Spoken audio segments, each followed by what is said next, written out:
창조고 3학년 학생들 안녕하세요. 4월 17일 금요일 4차시 강의 시작하도록 하겠습니다. 수능특강 독서 융합 1의 패턴 인식에 관한 내용 설명하도록 하겠습니다. 해제입니다. 시작해 주세요.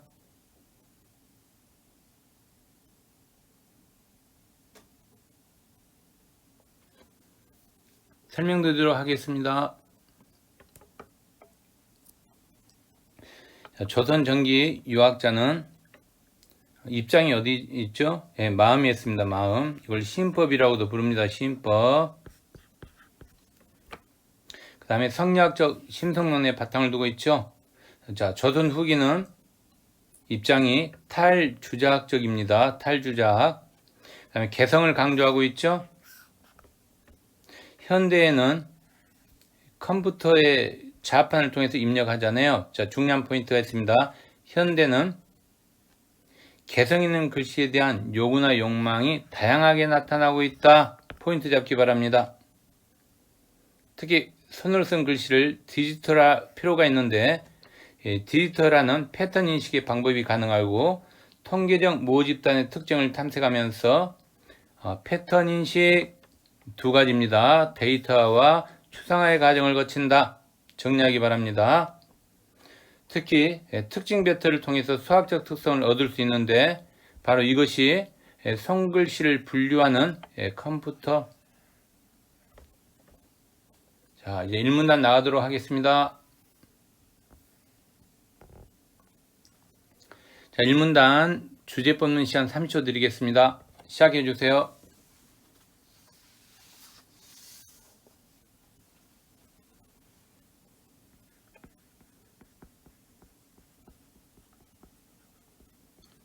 자, 1문단 주제는 신법이죠? 핵심 키워드가 신법이 되겠습니다. 자, 주제 쓰도록 하겠습니다. 신법을 강조한 조선 전기의 글씨 쓰기가 되겠습니다.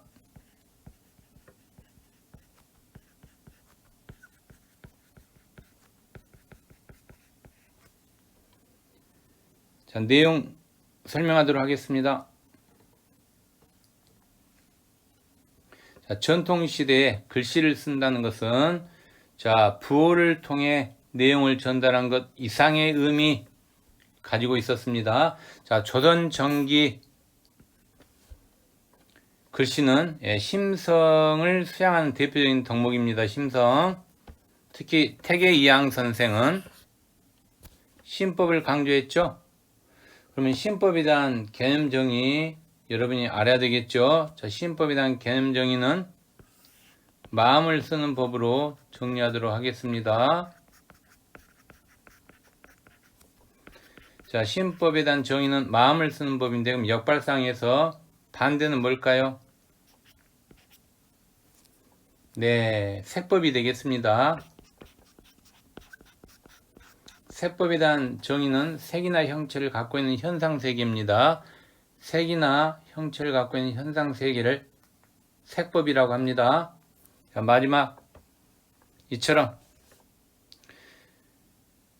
글씨를 쓰는 것은 마음을 담는 것으로 자, 글씨의 의미와 가치를 마음 공부의 일환으로 간주하였다. 여기서 마음 공부의 일환은 정신적 수양을 이야기하겠습니다.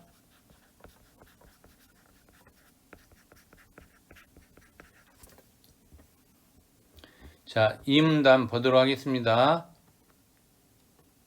30초 드리겠습니다. 주제 뽑도록 하세요.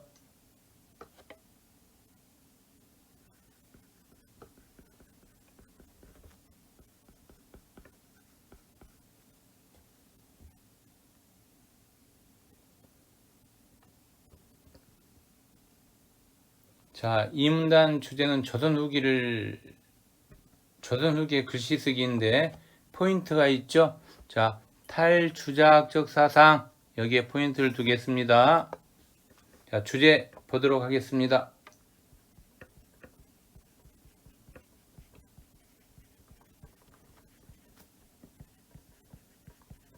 탈주작적 관점에서의 조선 후기의 글씨 쓰기가 되겠습니다.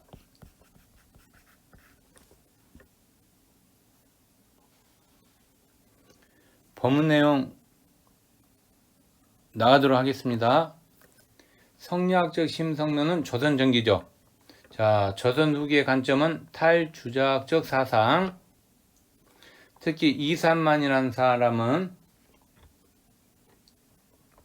선대 서풍만을 취한 글씨 쓰기를 비판하며, 자, 개성을 인정해주지 않는 편박한 안목을 개탄했다고 나와 있는데, 자, 이산만에 대해서 정리하도록 하겠습니다. 이산만은 조선 후기의 서예가이며, 자, 글씨에 무엇을 강조했을까요? 자, 개성을 인정해주지 않는 편박한 안목을 개탄했으니까 이 말을 달리 바꾸면 글씨의 개성을 강조하고 있죠. 그래서 글씨의 개성을 중시하는데 이때 개성은 무의가 되겠습니다. 무의.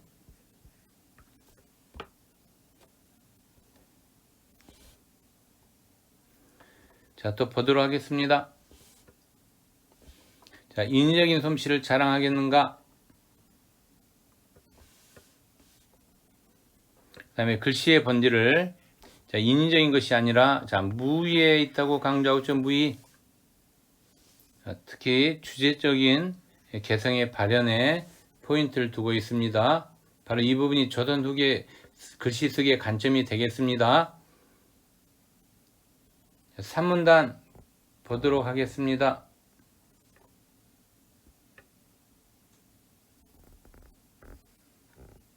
자, 주제 뽑는 시간 30초 드리겠습니다.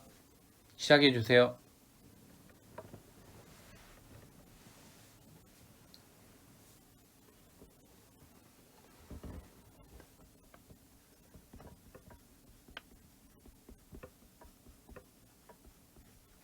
자, 3문단 주제는 손글씨를 뭐 한다고 아까 이야기했죠? 컴퓨터를 통해서 디지털하죠? 자, 그럼 3문단의 주제는 손으로 쓴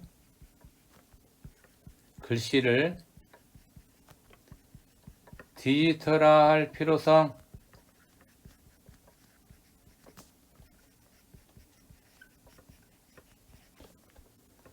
자, 본문 내용 들어가도록 하겠습니다. 글씨에 대한 이러한 관념, 이 부분은 전통적 관념이 되겠습니다. 전통.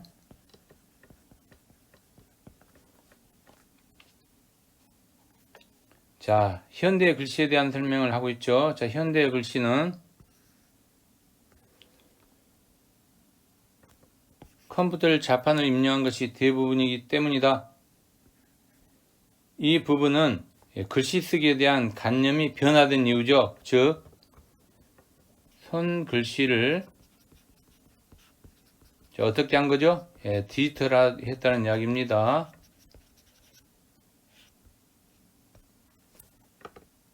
자, 그러나 개성 있는 글씨에 대한 요구나 욕망 조심해야 됩니다. 자, 여러 분야에서 나타난다 했죠. 자, 현대는 개성 있는 글씨에 대한 요구나 욕망이 여러 분야에서 나타난다라고 분명히 표현하고 있습니다. 주의해야 됩니다. 자, 마지막 손으로 쓴 글씨를 무엇가 인식한다 했죠? 컴퓨터죠? 컴퓨터를 인식할 수 있도록 자, 디지털한 방법, 이걸 패턴 인식을 활용한다고 나와 있죠?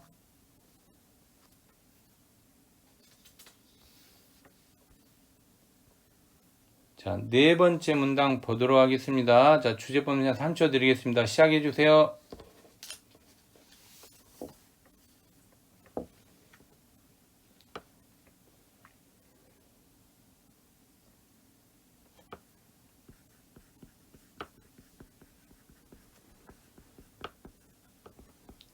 자, 네 번째 문장에서 가장 중요한 키워드는 패턴 인식이 되겠습니다. 패턴 인식.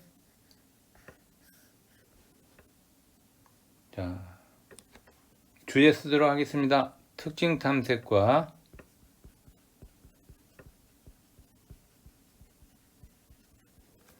자, 분류를 통한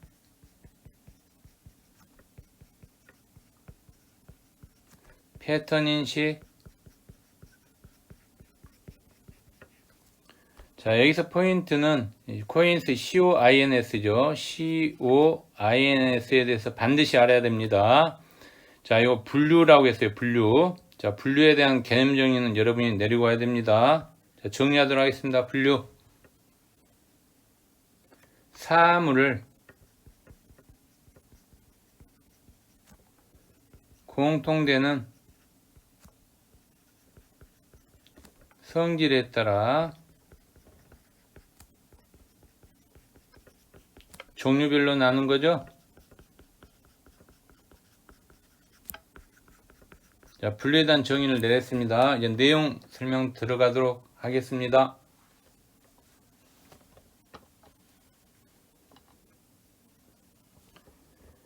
자, 패턴 인식 능력을 보유하고 있다라고 인간하고 있죠. 근데 정확하지 않는 글씨들도 인식할 수 있지만, 자, 컴퓨터와 기계는 그렇지 않대요. 그러면 이 내용은 컴퓨터와 기계는 그렇지 않다라는 것은 우리가 바꾸어 말하면 인간과 컴퓨터의 차이를 이야기하고 있는 거죠.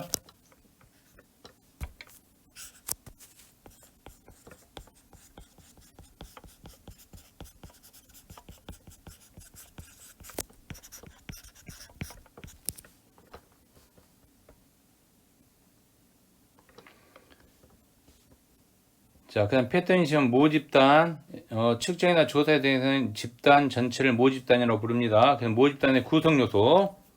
자, 밑줄 그어주시고, 자, 특징을 아까 탐색한다 했죠? 예.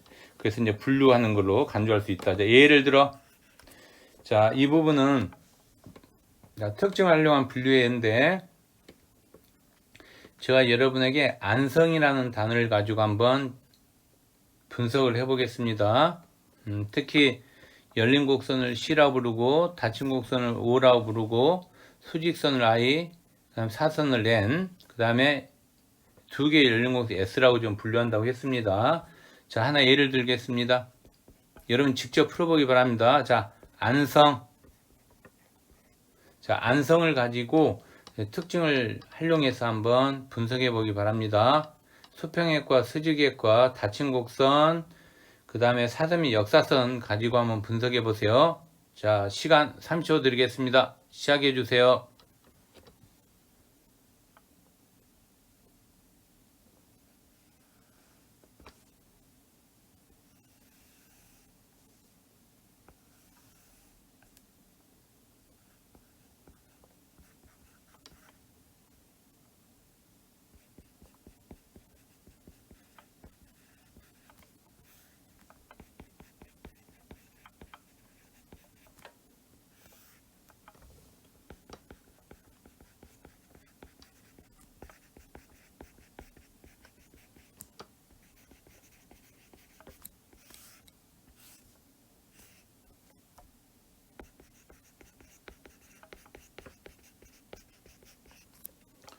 자, 한번 분석해 볼까요? 자, 수평액입니다. 안자에서 수평액이 몇 개일까요, 여러분? 자, 두 개죠. 하나, 둘. 자, 두 개가 되겠습니다. 수직액은 마찬가지 하나, 둘, 두 개입니다. 자, 사선, 역사선 존재하지 않죠? 그래서 없다. 닫힌 곡선, 니응, 안자가 있죠? 니응, 요거. 그래서 있답니다. 자, 성에 대해서 한번 분석해 보겠습니다. 자, 수평은 하나 있죠? 한 개. 수직핵 한 개. 자, 역사선 및 사선 존재하죠? 역사선 및 사선 존재합니다. 있답니다. 자, 닫힌 곡선 있죠? 있다. 자, 반드시 특징을 활용한 분류 안성에 대해서 이렇게 분석했습니다. 자, 요 시험지에 나와 있죠? 뒤에 문제 바로 분석하도록 하겠습니다.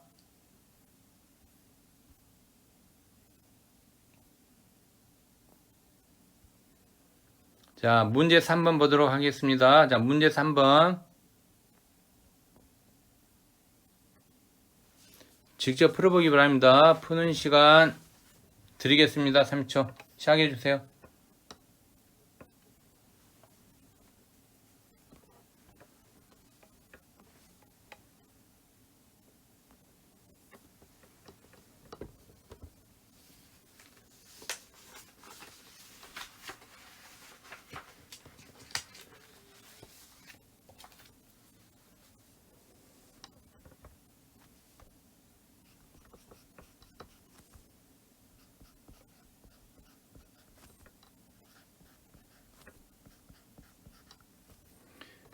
자, 도표 분석으로 분석해 보겠습니다.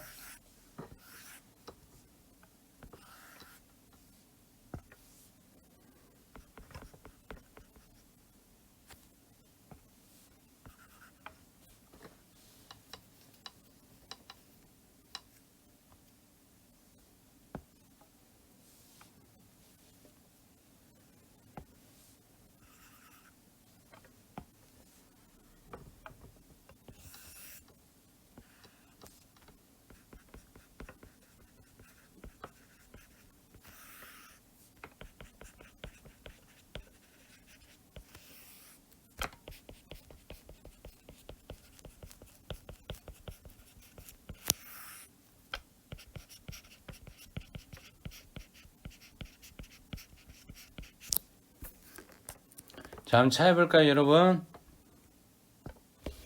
자, 하나만 예를 들겠습니다. 자, 패자 보도록 하겠습니다. 수평액 하나, 둘, 셋.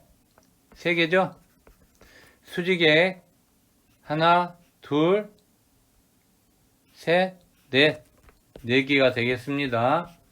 사선, 역사선 없답니다. 닫힌 곡선 없죠? 자, 그 다음에 턴자 보도록 하겠습니다. 수평선이 몇 개일까요? 자, 하나, 둘, 셋, 넷, 다섯. 그 다음에 수직선 3개죠. 사선, 역사선 없습니다. 닫힌 곡선 없습니다.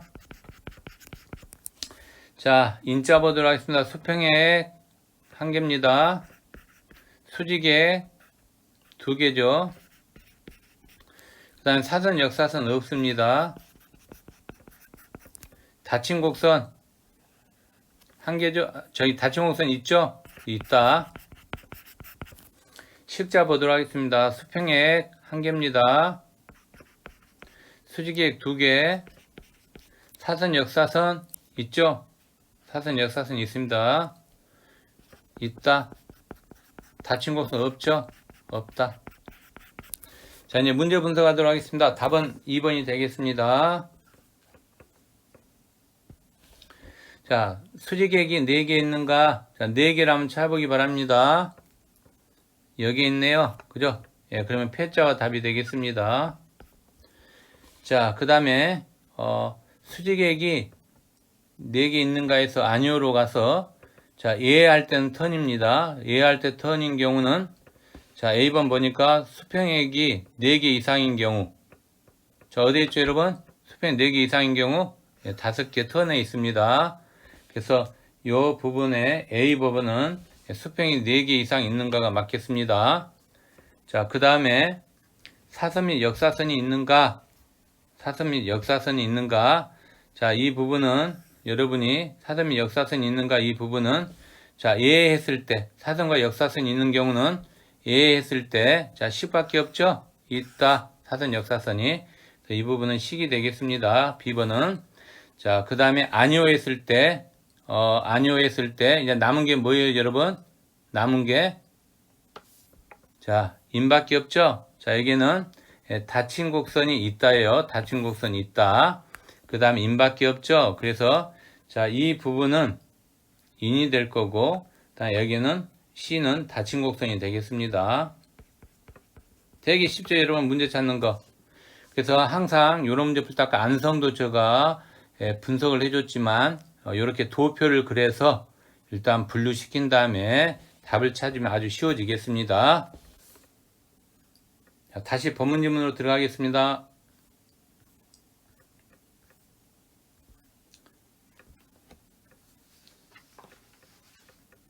자, 이제 네 번째 문단 주제 뽑는 시간 30초 드리겠습니다. 시작해 주세요.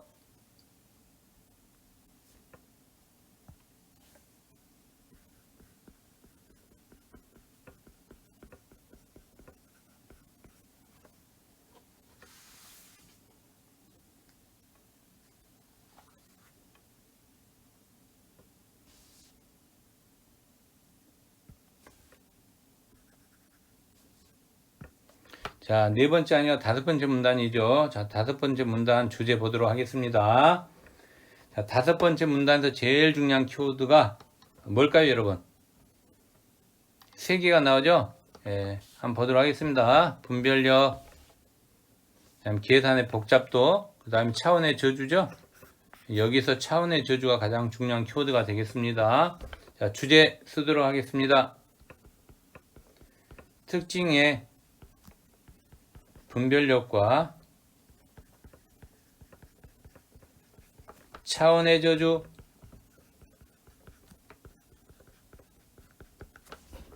자, 본문 내용 보도록 하겠습니다. 기납적인 추론을 통해, 그럼 여러분이 알다시피 기납적 추론, 즉 기납적인 추론에 대한 개념 정의는 알고 있어야 됩니다. 자, 기납적인 추론의 개념 정의는 개별적인 사실로부터 일반적인 법칙을 이끌어내는 거죠. 그래서 개별, 자, 개별에서 일반적인 법칙 또는 원리를 이끌어내는 추론이죠. 역발상은 뭐가 될까요, 여러분? 자, 일반적에서 개별로 이끌어내면 연역 추론이 되겠죠. 자, 이와 관련해서 유비 추론도 알아야 됩니다. 유비 추론에 대한 개념 정의는 뭘까요, 여러분? 그렇죠? 자, 인생을 마라톤에 비유할 때 설명할 수 있는 공통적인 성질. 자, 넘어가겠습니다. 자, 그 다음에 입력 데이터를 통해서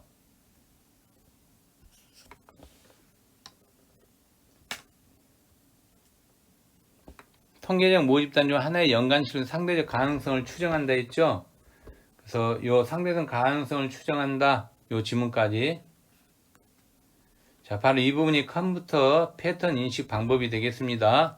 자, 컴퓨터 패턴 인식 방법.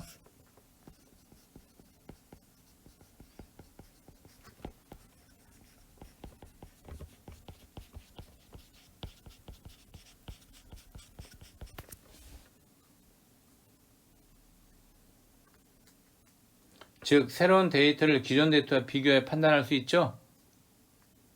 자, 통계적 모집단, 통계적 모집단에 대한 정의는 측정이나 조사를 하기 위하여 표본을 뽑아내는 바탕이 되는 집단을 통계적 모집단이라고 부르죠.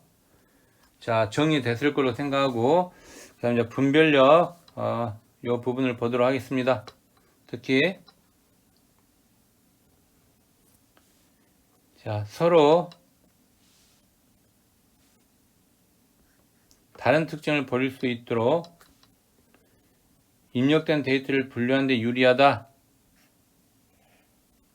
자, 이 부분은 종류에 따라 우리가 보통 이제 나누는 관리를 분류라고 했을 때, 자, 특히 특징이 뚜렷할수록 분별력이 어떻게 될까요, 여러분? 특징이 뚜렷할수록 분별력은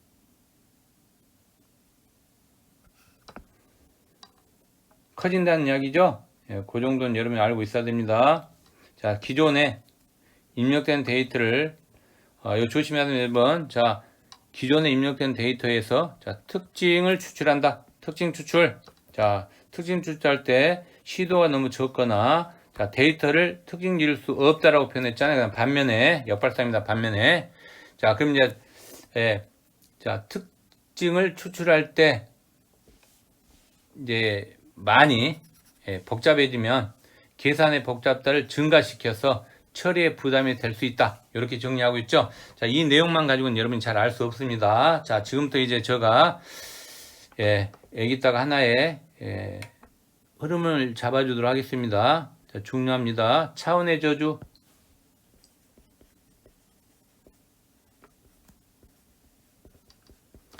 자, 여기서부터 요까지 내용을 제가 한번 분석을 해 보겠습니다. 자, 특징 추출을 시도하면 어떻게 될까요, 여러분? 높아질까요, 낮아질까요? 낮아진다라고 나와 있죠, 여기 분명히. 자, 적거나 낮아지는 거죠. 자, 그 다음에 분별력은 어떻게 되면 분별력은 당연히 낮아지겠죠. 자, 그 다음에 복잡도는 어떻게 될까요? 마찬가지입니다. 자, 이렇게 돼서 여러분 조심해야 됩니다. 자, 데이터를 특징 줄 수 있다 없다 조심해야 됩니다. 자, 특징 지을 수 없다죠. 없다. 자, 역발상하면 어떻게 되면 역발상하면 특징 추출 시도를 높이면 분별도 높고 복잡도도 높고, 자, 결론 데이터 특징을 지을 수 있다 없다? 있다가 되겠죠. 역발상관 생각해야 됩니다. 결과적으로 여러분이 알다시피 복잡도 이 부분을 좀 신경 써야 됩니다. 여기에 이제 부담이 복잡도가 낮다는 부담이 작아진다는 거잖아요. 그죠? 예. 이 부분 신경 써야 됩니다. 자, 이와 관련해서 바로 문제 풀도록 하겠습니다.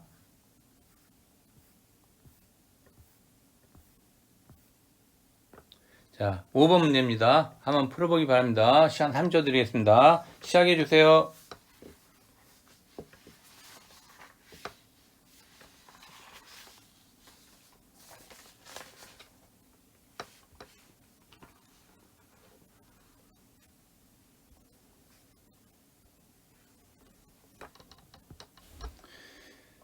답은 5번의 답은 3번이 되겠습니다. 자, 한번 분석해 보겠습니다, 여러분. 자, 잘 봐야 됩니다. 자, 원인과 결과로 한번 분석해 보겠습니다. 원인과 결과로. 자, 특징 추출 시도를 높이면 어떻게 되면 여러분 높이면 분별력은 결과적으로 높아질까요, 낮아질까요, 여러분? 자, 높아지는 거죠. 자, 복잡도를 높이면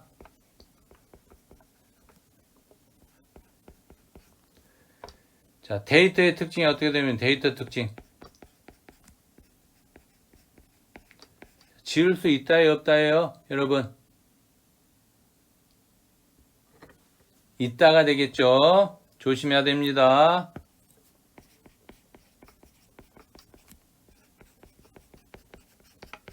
자, 여기서 여러분 특히 주의해야 될 게 있습니다. 여러분 특히 자, 그럼 여러분 이 부분에서 여러분이 조심해야 될 게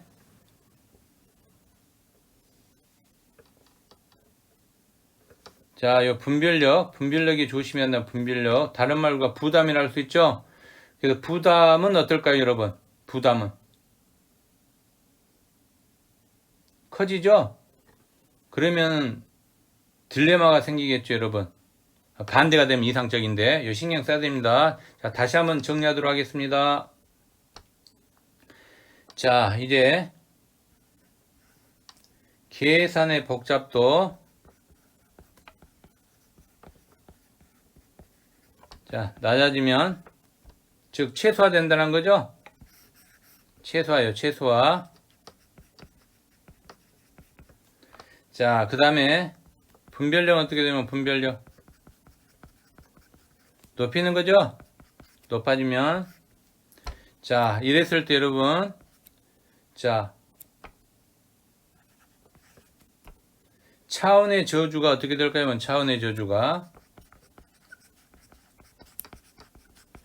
벗어날 수 있다는 거죠.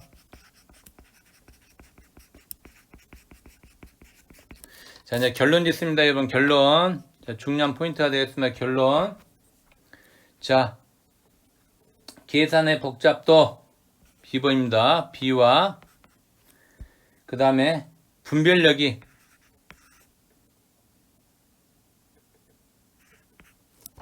자, 반대일 때 C는 어떻게 될까요, 여러분? 자, 생각하는 시간 10초 드리겠습니다. C는 어떻게 될까요? 이번 C 차원의 저주. 예, 해결되죠. C가 해결된다. 바로 이럴 때 이러면 어떻게 이상적이겠죠? 자, 넘어갑니다. 다시 본문님 보도록 하겠습니다.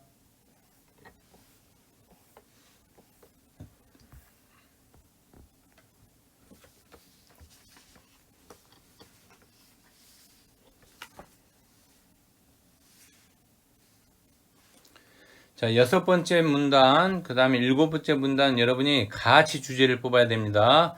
6번째 문단과 7번째 문단은 같이 분석해야 됩니다. 자, 주제 뽑는 시간 1분 드리겠습니다. 시작해 주세요.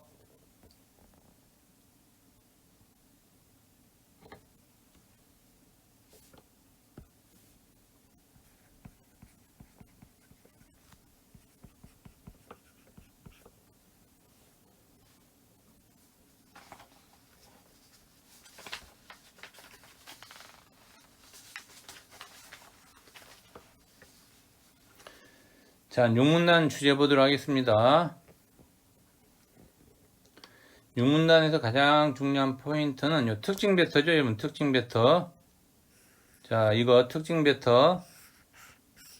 자, 특징 벡터로 손글씨 쓰는 어떤 과정을 거친다죠? 추상화죠? 추상화. 주제 적도록 하겠습니다. 특징 벡터로 선, 글씨를 추상화하는 과정.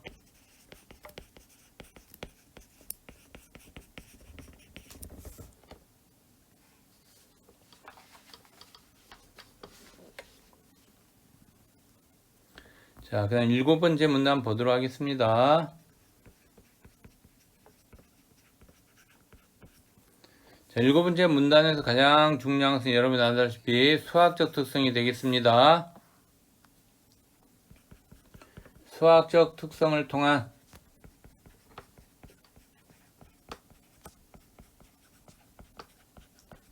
선글씨 분류가 되겠습니다.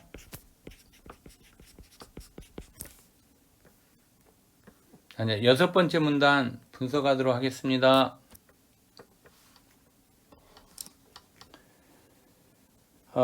여섯 번째 문단은 여러분이 알다시피 이 그림만 잘 분석하면 끝납니다. 자, 요렇게 여러분 6이라는 숫자를 추상화시키고 있잖아요. 요렇게 선을 따라 지나가면 0일까요? 1일까요? 여러분 맞춰보세요. 자, 선을 따라 지나간다는 것은 선을 인식하는 거죠. 인식하면 1입니다. 1. 선을 인식했을 때 1. 그 다음에 선을 인식하지 못하면 여러분 뭐가 될까요? 0이 되겠죠? 자, 이걸 다시 한번 정리해보면 자, 6을 추상화할 때 자, 선을 지나가면 자, 인식하는 거죠? 인식할 때 우리는 이걸 1로 잡습니다. 1. 그 다음에 선을 지나가지 않으면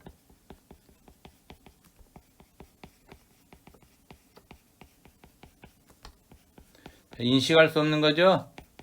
이럴 때 우리는 0으로 가져가면 0으로. 자, 이거 하나 아셔야 되고요. 그 다음에 이제 자, 차원의 개념을 가지고 보도록 하겠습니다. 자, 일단 이렇게 나눌 수 있어야 됩니다.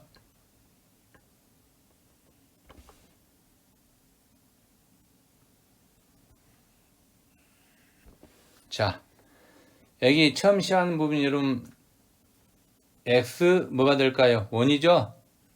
x1. 자, 마지막 요 몇 개로 되어 있어요? 여러분 64개로 되어 있죠? 마지막 부분 64가 되어 있습니다. x는 64. 자, 이건 여러분이 알다시피 6을 추상화한다면 자, 8등분을 하는데 자, 64개의 칸을 센서로 감지하고 있잖아요. 자, 여기서 중요한 것은 이겁니다. 자, 전제 조건이 있어요. 전제 조건. 개별적인 칸. 자, 특징이 될 것이고 수학적인 표현으로 바꾸면 64차원의 특징 벡터 S가 되죠. 자, 이 내용을 간단하게 설명하겠습니다. 자, 전제 조건. 자, X는 자, X1에서 자, 어디까지 여러분? X는 64까지죠? 점점. 자, 요렇게 잡을 수가 있는 거죠. 그래서 요렇게 우리가 잡는 걸 우리가 아까 개별적인 칸이었죠. 개별적인 칸. 예. 그래서 이러한 특징 X는 X1에서 X는 64까지 이런 부분 우리가 1차원의 특징 벡터 X로 잡을 수 있는 거죠.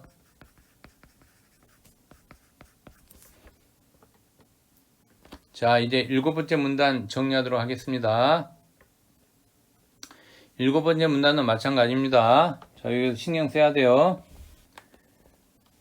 자, 그러나 X1 같은 특징이 4나 8에서 자, 4와 8 같은 경우는 어때요, 여러분? 여기에 0이죠? 지나가지 않기 때문에 0일 것으로 쓸모가 없겠죠. 대신 자, 가로와 세로 8개의 개별적인 하소. 이때 하소의 의미는 여러분 화면을 정기적으로 분해한 최소의 단위 면적을 하소라고 부릅니다. 자, 다시 한번 정리하겠습니다. 화면을 정기적으로 분해한 최소의 단위 면적을 하소라고 부릅니다. 자, 상단과 하단으로 자, 2등분한다 포인트가 되겠습니다. 상단 총합과 하단 총합의 비를 Y1으로 잡겠습니다. 자, 그럼 이제 전제 조건 한번 따져보겠습니다. 여러분, 전제 조건. 자, 2등분한다 했죠? 2등분. 자, 2등분 했을 때, 자, 여기 Y1의 특징은 상단 총합. 그럼 여러분이 알다시피 이렇게 좀 나눠야 되잖아요. 이 표를 이렇게. 자, 그러면 상단 총합은 여러분 몇 개일까요? 상단 총합 6개죠? 자, 하나, 둘,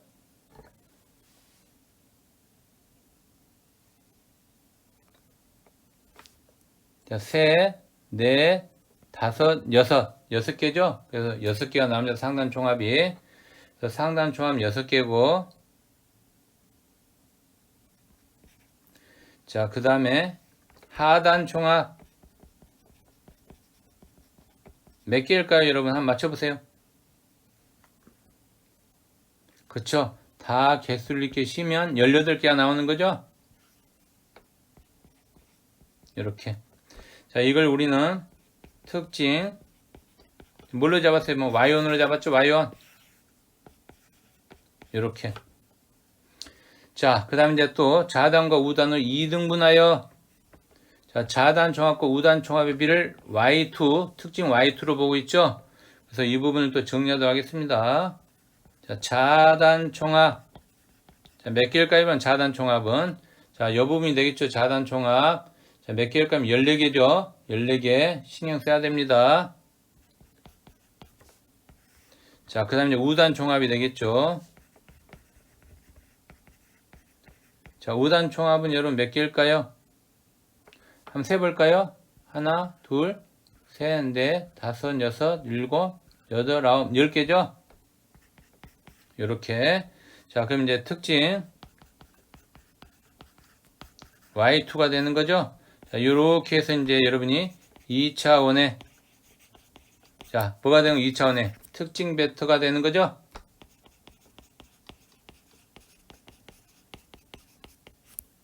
자, 이렇게 여러분이 정리할 수 있습니다. 자, Y는 Y1, Y2 이렇게. 자, 이제 문제 바로 보도록 하겠습니다. 자, 문제 보기 전에 하나만 더 설명합니다. 자, 여기서 보면 손글씨 6의 특징 벡터를 추출해 보면 일정한 경향성을 띈다고 했죠. 이때 일정한 경향성은 여러분이 알다시피 자, 여러분 요 블루와 또 연관을 시켜야 돼요. 자, 예를 하나 들어보겠습니다.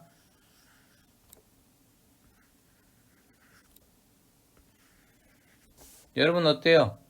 6이라는 숫자가 손글씨에서 일정한 경향성을 띠고 있죠. 즉 공통적이죠.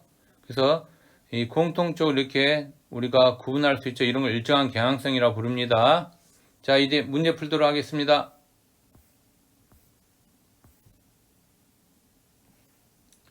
4번 문제입니다. 자, 4번 문제 여러분이 직접 자, 풀어봐야 됩니다. 자, 푸는 시간 3초 드리겠습니다. 시작해 주세요.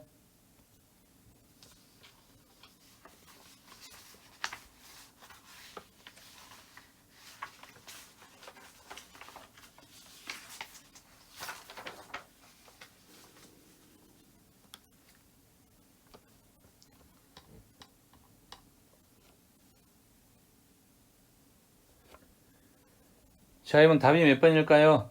네, 2번이 되겠습니다. 자, 한번 분석해 보겠습니다.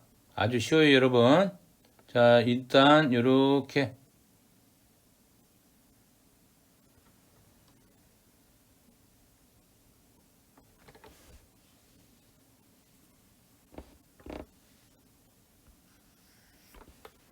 이렇게 여러분 나눌 수 있죠? 자, 여기서 이제 2등분을 해야 돼, 2등분. 자, 2등분을 해야 되니까 여러분이 알다시피 자, 1번 답자와 좀 관련이 있죠? 2등분은. 자, 전제 조건이 아까 뭐였어요, 여러분? 2등분이었죠? 자, 특징 Y온에 대해서 한번 분석해 보겠습니다. 자, Y온은 상단 총합. 자, 몇 개의 여러분 상단 총합이? 개수 세보세요. 자, 하나, 둘, 셋, 넷 쭉 쉬니까 13개 나오죠? 13개. 그래서 13이 되겠습니다. 자, 하단 총합은 여러분 몇 개 나와요? 하단 총합. 한번 세어보세요. 11개 나오죠?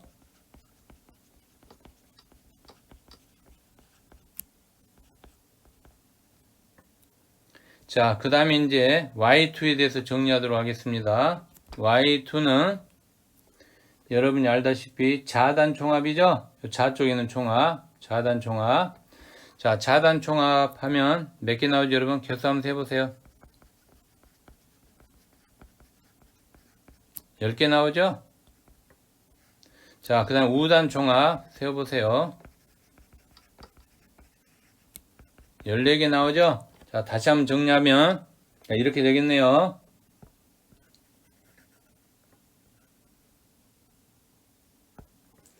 자, 한번 세어보겠습니다. 10, 14, 13, 11 이렇게 되겠죠? 예. 자, 그러면 1번은 어때요, 여러분? 1번은 자, 맞는 답이 되겠죠, 1번은? 그래서 맞고 자, 이제 2번 분석합니다. 2번 답지. 2번 답지 왜 틀린가? 여러분이 분석해야 됩니다. 아주 쉬워요, 여러분. 지금부터 잘 들어야 됩니다. 자, 한번 읽어보세요. 2번 답지.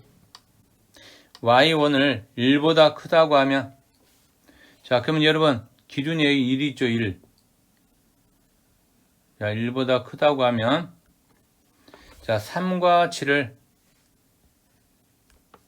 3과 7이 되는 거죠? 7을 서로 다른 숫자로 분류할 수 있을까요? 없을까요, 여러분? 자, 신경 써야 됩니다. 자, 분류할 수 있겠군이 잘못됐어요. 없겠군을 해야 됩니다. 자, 하나의 요령을 여러분에게 설명하겠습니다. 자, 3과 7이 어떤 공간에 있어요, 여러분? 3과 7이 같은 공간에 있죠? 자, 이렇게 문제 푸는 거 요령이에요. 자, 같은 공간에 있으면 자, 분류할 수 있다, 없다? 없다죠. 신경 써야 돼요. 그래서 틀린 답이 되겠습니다. 2번. 자, 3번 답지 봅니다. 자, Y1을 2보다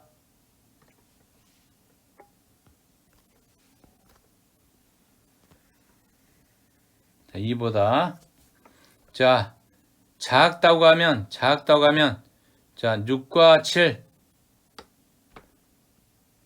6과 7 어때요, 여러분? 6과 7 같은 공간에 있어요? 다른 공간에 있어요? 빨리 분석해봐요, 여러분.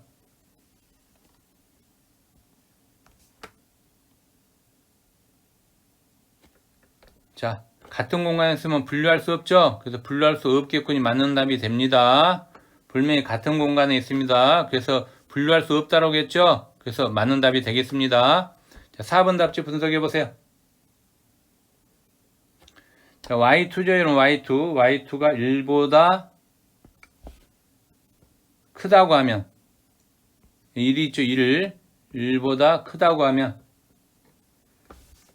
6과 3이 자, 6과 3이 서로 다른 숫자로 분류할 수 있겠군요, 했죠, 여러분. 자, 같은 공간에 있어요, 다른 공간에 있어요, 여러분. 같은 공간에 있죠? 그러면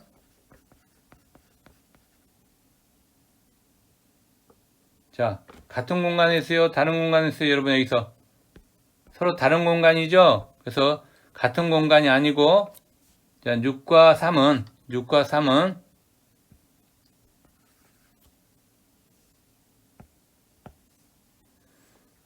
다른 공간이죠? 이거 분석 잘 됩니다. 자, 같은 공간에 없으므로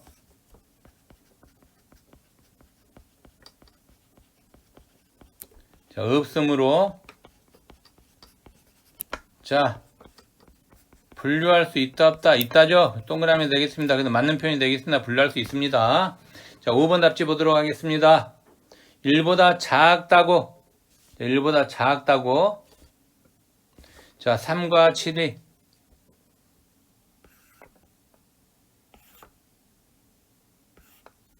자, 서로 다른 숫자로 분류할 수 없겠군요. 자, 아까 이야기한 것처럼 같은 공간일 때는 어떻게 되면 분류할 수 없죠. 그래서 맞는 답이 되겠습니다. 자, 너무 쉽죠? 답은 2번. 자, 이제 안푼 문제 보도록 하겠습니다. 자, 1번하고 2번 문제만 이제 풀면 되는 거죠. 자, 1번 문제 풀어주세요. 자, 3초 드리겠습니다. 시작해주세요.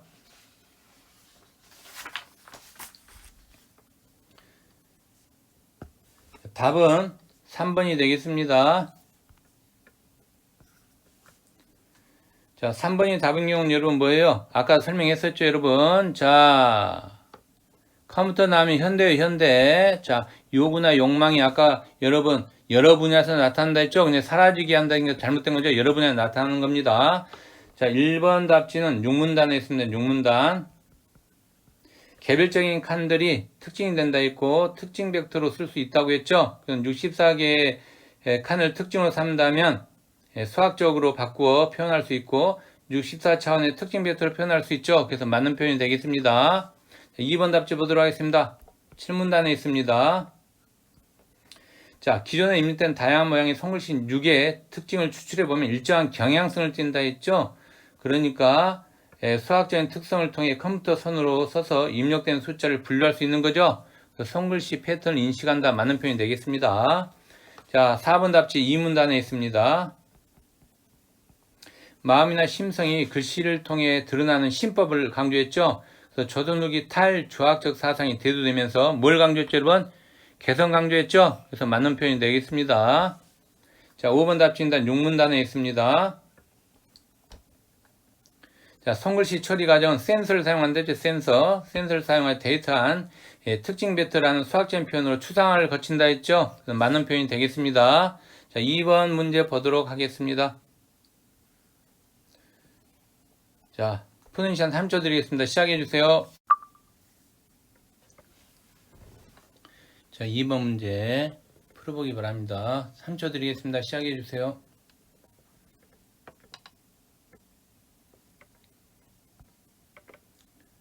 답은 3번이 되겠습니다. 자, 3번 문제 풀기 전에 조금만 정리하겠습니다. 가번입니다. 주의는 뭘 강조하고 있죠? 마음이에요, 소녀 여러분? 마음이죠?